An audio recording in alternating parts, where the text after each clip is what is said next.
this was another game where the offense kind of struggled to get it going. It was a little bit like the Oklahoma game where you guys were able to make a comeback in that game. And this was a game, I think, where, the flow kind of went back and forth. But do you guys feel like you took something away from those harder losses earlier in the year and were able to apply it in these times of adversity when you guys weren't, the offense wasn't getting it done on Saturday?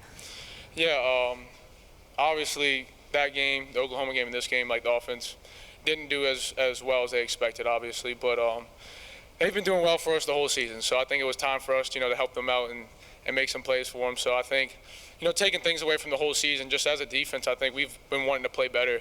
We've played better. We've played good, maybe a half, a quarter, not a whole full game. So, we really had high expectations for us going into this game, and I think it showed for us playing a full game of defense right there for us. So we were happy to see that. I know we've talked about Taylor Polk and his really presence making such a difference for you, but going back to your interception, it wasn't just a great catch. You clearly read that, jumped in front of the route. Going through that film study, was that something that you recognized, and do you really get a lot of confidence having that coach like Polk? Yeah, obviously with him, your preparation's going to be at the highest no matter what. If you come around here at 6 o'clock at night, it's going to be us and him up here in this Glacier Club or really anywhere for a walkthrough. You can see us somewhere, doing walkthroughs. If you're around Tulane, you'll find us 6 o'clock at night doing walkthroughs with Coach Taylor Polk. But yeah, for that interception specifically, it's something you prepare for, but you don't know exactly when it's going to come. But at that time, we knew they were going to pass the ball, and they were always – the quarterback, he was a good player, but we knew he liked to loft the ball. So when it came to something like that, it was more of just reading his eyes, seeing where the route was going to be ending up at, and just making a play on the ball. It wasn't specifically knowing that play was coming, but just knowing the concepts they had helped us out. There were a few explosive plays, and they got in the red zone, but they only scored one of those times. What was kind of, how are you guys able to hold it down back there after kind of letting things get, to that point? What were you guys really able to find to center yourselves? Yeah, I think it's kind of how we practice. There's a lot of things out at practice that shows the kind of urgency and the effort that we have as a defense, wanting to be great, wanting to be a championship defense. And championship defenses get scored on or get put in the red zones, and it's with those opportunities, what you do, that shows a championship defense. So I think it showed for us what we're capable of being a championship defense when it comes down to things like that. North Texas high-powered offense, over 41 points a game right now averaging. How much of a challenge will this be for the defense? Yeah, I think showing how we can be as a defense, putting on a public aura for everybody to show that we can not only play well one game or one half or one quarter, we can be a great defense, a championship defense, and it's going to show this weekend. Our preparation is going to be key throughout the whole week, from today, tomorrow, from when you go to sleep, everything. It all matters. It all goes into this win, and so yeah, I think it's an opportunity for us to show what we're capable of as a defense. 675+ yard touchdowns just this season. How much of an emphasis are y'all putting on just containing the explosive plays? Yeah, I think for us it's always about, Coach Summer always tells us, limit the explosive plays, and Coach Gass emphasized that too. But most of our explosive plays, I think, are self-inflicted, and for us that's being very detail-oriented, knowing their responsibility, not going just freelance and trying to make a play. It's always being detailed, knowing that, hey, this gap's my gap, I can't go into a different gap. This has to be my gap, and I can't let this guy go for 60 yards when it doesn't need to. It can maybe go for 4 yards, but we can't let those big explosives beat us up like that. How much do you feel like you personally have leaped in your pass coverage this year? You came really close to having 2 interceptions in that game. You had the touchdown against Oklahoma. Just how much more comfortable are you in that now? Yeah, I think honestly, it's credit to my coaches and kind of the offense too, because when you have great camaraderie and great competition within the offense, it makes you want to get better. It makes you want to make plays. Because you're kind of when you're going against each other all summer long, you're like, man, I'm really tired of hearing this guy's mouth catching passes, saying he completed this ball. So I think that competition has brought the best out of me to want to be better in the pass game, but also from the pushes from my coaches. They always tell me, hey, I don't know if you can really jump and all that. I don't know if you can really cover somebody in the pass game. So sometimes I take it personal and try to make it a very big emphasis for me. So I think definitely I've improved on that this year, and I'm excited to keep it going and keep getting some interceptions, definitely. I'm guessing you've never had a 2-interception game in your career, maybe. Yeah. How close did you come to that? And you ended up giving Adonis a free low one anyway on that play. But yeah. So what's funny is I had one game where. So before this season, I had never ever made an interception, which is very unfortunate. But there was one game that when I was at Louisiana Tech, I think I dropped 3 in one game. But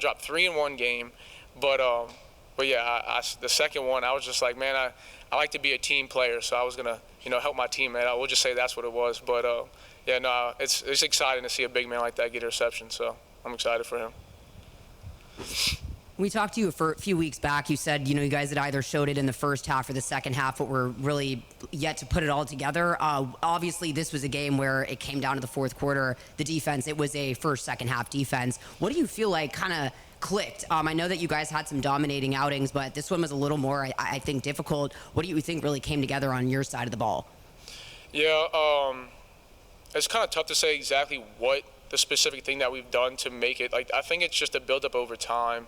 Because we have a lot of new players, a lot of young guys that have to play, and within getting them reps in the game, getting them, certain reps in the run game, in the pass game, like it's starting to mesh very well. Starting to understand where certain players are going to be, what you can do on this with this player, what you can't do with this player. So I think seeing that and being able to get repetition at it has helped us a lot, and I think it's starting to mesh very well and show what everybody's capable of in certain aspects of the game. So I think that's what we're really honing in on and what's showing right now for us. What's interesting is it's the same kind of defense that you guys ran last year, but it just seems like this one, you guys are getting a lot more sacks, tackles for loss, and takeaways. So what is it kind of about the way that Greg Gasparato goes about things that makes things so different this year? Yeah, so I think it starts from really the head coach, always the emphasis and the energy that he has to be successful and to want to be very great and good. There's really no fall off from him to GAs to defensive coordinators, offensive coordinators, position coaches. There's no since the head coach feels that way, I don't need to feel the same energy that he has. I don't need to be up as high energy as the head coach. I can just be the defensive coordinator, or I can just be the offensive coordinator. Everybody sees the emphasis that he wants to win, and everybody as players feels that. So I think it's just wanting to be great, wanting to make plays, wanting to make it to the next level, because when you make plays, it's going to take over you being able to make it to the next level. So I think it's honestly just the energy that starts from the head coach and filters throughout the whole players and through the coaches is why we're being so successful, and we want to be so successful. Hey, kind of bouncing back to that last question, because you already touched on being a championship defense, but this team has ultimately cruised through the conference. So when you run into some adversity late like that, what did it take for this team to bounce back in that fashion? Then what do you learn from that too? Yeah, I think this was kind of an adverse situation, because we knew that we should win this game, and that we won the game, but going into it, we knew that it shouldn't have been that close.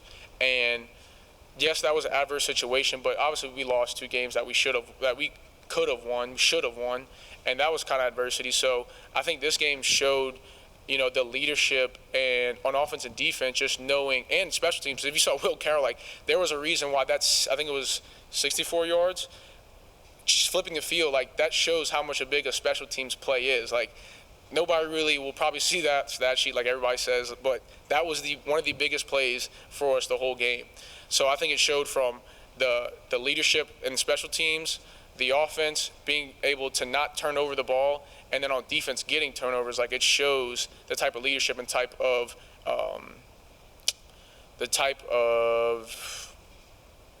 leadership and the type of way that we are going to persevere through situations, knowing that yes, I think we were down, it was 7-0 or 3-0, and just showing that no matter what, we are always in the game. And so I think that was something big for us for that game. Sticking that, I'm looking at the recap from last year's game. Again, overcoming something late. This is not a team that y'all have a lot of history with. So what would it take to hold them back early so that you don't find yourself in that fourth quarter situation? Yeah, so obviously speaking from the defense for us, it's obviously get the ball off from, limit the explosive plays, and to always stop the run. So I think stopping the run early, being able to get them in passing downs, knowing we're getting them in passing downs, rushing the passer, getting him, getting sacks early, getting him off his, rhythm early is going to be big for us.